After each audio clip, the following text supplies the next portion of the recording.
வணக்கம். இன்னைக்கு ரேக்ஸ் கிச்சனில் டேஸ்டியான சிக்கன் கபாப்ஸ் நம்ம வந்து செய்ய போகிறோம். நீங்கள் ரெஸ்டாரண்ட்டில் சாப்பிட்ற அதே டேஸ்ட்டோடையே நம்ம வீட்டிலே இன்றைக்கி வந்து செஞ்சு வந்து சாப்பிட போகிறோம். இதை எப்படி பண்ணலாங்கிறத வாங்க நம்ம வீடியோக்குள்ளே போய் பார்க்கலாம். இப்போ ஒரு பவுலில் நம்ம 1 கப் அளவுக்கு நல்ல கெட்டியான தயிராக வந்து சேர்த்துக்கோங்க. இந்த கபாபுக்கு தேவையான அளவு வந்து உப்பை நம்ம இது கூட வந்து சேர்த்து கலந்துடலாம். இந்த கபாப் செய்கிறப்ப நமக்கு வந்து தயிர் வந்து ரொம்பவே முக்கியம். தயிரை நம்ம எந்த அளவுக்கு சேர்த்து செய்கிறோமோ அந்த அளவுக்கு சிக்கன் நமக்கு வந்து சாஃப்டாக கிடைக்கும். இப்போ உங்களுடைய காரத்துக்கு தகுந்த மாதிரி நீங்கள் மிளகாத்தூளை வந்து சேர்த்துக்கோங்க. நான் இன்றைக்கி 1.5 டேபிள் ஸ்பூன் அளவுக்கு மிளகாய் பொடி, 1/2 டேபிள் ஸ்பூன் அளவுக்கு மல்லிப்பொடி, 1/4 டீஸ்பூன் அளவுக்கு மஞ்சள் பொடி, 1/2 டீஸ்பூன் அளவுக்கு கரம் மசாலா பொடி, 1/2 டீஸ்பூன் அளவுக்கு மிளகுத்தூள், கொஞ்சமாக கசூரி மேத்தி இலையை கொஞ்சமாக கசக்கி நம்ம வந்து இது மாதிரி சேர்த்துக்குவோம். நல்லா க்ரஷ் பண்ணிவிட்டு சேர்த்துக்கோங்க. இது நல்ல நமக்கு வந்து நல்ல ஒரு ஃப்ளேவரை கொடுக்கும். இப்போ எல்லா பொருளையும் சேர்த்தாச்சு. இது கூட வந்து 2 டேபிள் ஸ்பூன் அளவுக்கு இஞ்சி பூண்டு பேஸ்ட்டை நம்ம வந்து சேர்த்துக்கலாம். இப்போ நம்ம 1 டீஸ்பூன் அளவுக்கு சில்லி ஃப்ளேக்ஸ் வந்து சேர்த்துக்கலாம். உங்கள்கிட்ட இருந்துச்சுன்னா சேர்த்துக்கோங்க. இல்லை அப்படின்னா 2 காஞ்ச மிளகாய் எடுத்து மிக்ஸி ஜாரில் பல்ஸ் மோடில் சேர்த்து அரைச்சிங்க அப்படின்னா இந்த மாதிரி நமக்கு கொஞ்சம் குறகுறப்பாக கிடைக்கும். அதை நீங்கள் வந்து சேர்த்துக்கோங்க. இது கூடவே இன்றைக்கி வந்து 2 டீஸ்பூன் அளவுக்கு மஸ்டர்ட் ஆயில் வந்து சேர்க்குறேன். இந்த கபாபுக்கு மஸ்டர்ட் ஆயில் தான் வந்து நல்ல ஒரு ஃப்ளேவரை கொடுக்கும். இந்த மஸ்டர்ட் ஆயிலை சேர்த்து வந்து கலந்துக்கலாம். இப்போ எல்லா பொருளையும் நம்ம வந்து சேர்த்து வந்து கலந்து விட்டுறலாம். இந்த கபாப் வந்து நமக்கு பார்க்குறதுக்கு நல்லா பிரைட்டாக தெரியறதுக்காக வந்து லாஸ்ட்டாக வந்து 1 டேபிள் ஸ்பூன் அளவுக்கு காஷ்மீரி ரெட் சில்லி பவுடர் வந்து சேர்த்துக்கிறேன். நம்ம எந்த ஃபுட் கலரும் இதில் வந்து ஆட் பண்ணுறதில்ல.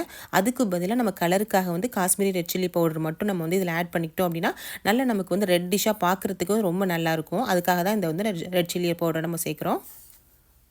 நான் இன்றைக்கி இந்த கபாப்காக வந்து 1/2 கிலோ அளவுக்கு சிக்கனை எடுத்திருக்கேன். நம்ம எடுத்து வச்ச பீஸை கொஞ்சம் பெரிய பெரிய பீஸாக கட் பண்ணிவிட்டு இந்த மாதிரி நம்ம சுத்தியல் வச்சு லைட்டாக தட்டிட்டு நம்ம வந்து சேர்த்து செய்கிறப்ப வந்து நல்லா நமக்கு வந்து சாஃப்டாக இருக்கும். அதுக்காக தான் இந்த மாதிரி லைட்டாக வந்து தட்டிக்கிறோம். அதிக நேரம் நீங்கள் தட்ட வேண்டாம். லைட்டாக மட்டும் இந்த மாதிரி தட்டிட்டு நீங்கள் மசாலா கூட கலந்து செய்கிறப்ப நல்ல சாஃப்டாகவும் அதே சமயம் ஜூஸியாகவும் நமக்கு வந்து சிக்கன் இருக்கும். அதுக்காக தான் இந்த மாதிரி செய்கிறோம்.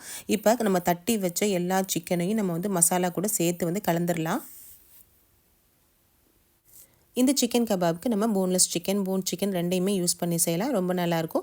இப்போ மசாலா கூட நம்ம வந்து கலந்துட்டு இதை வந்து ஓவர் நைட் நம்ம ஊற வச்சு செஞ்சோம் அப்படின்னா ரொம்ப டேஸ்ட்டாக இருக்கும். இல்லை ஒரு வேளை உங்களுக்கு வந்து டைம் இல்லை அப்படின்னா குறைஞ்சது ஒரு 3 மணி நேரத்துக்காவது நல்லா கலந்துட்டு ஃப்ரிட்ஜில் வச்சுருங்க.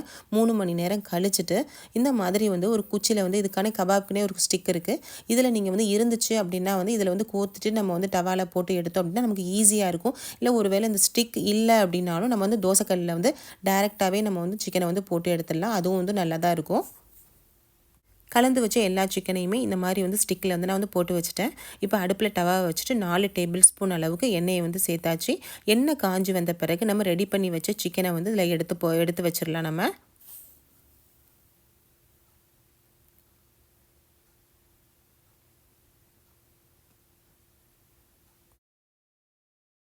எல்லா ஸ்டிக்கையும் வச்சுட்டு நம்ம 2 டேபிள் ஸ்பூன் அளவுக்கு வந்து எண்ணெய் வந்து மேலே வந்து நம்ம வந்து போட்டுடலாம்.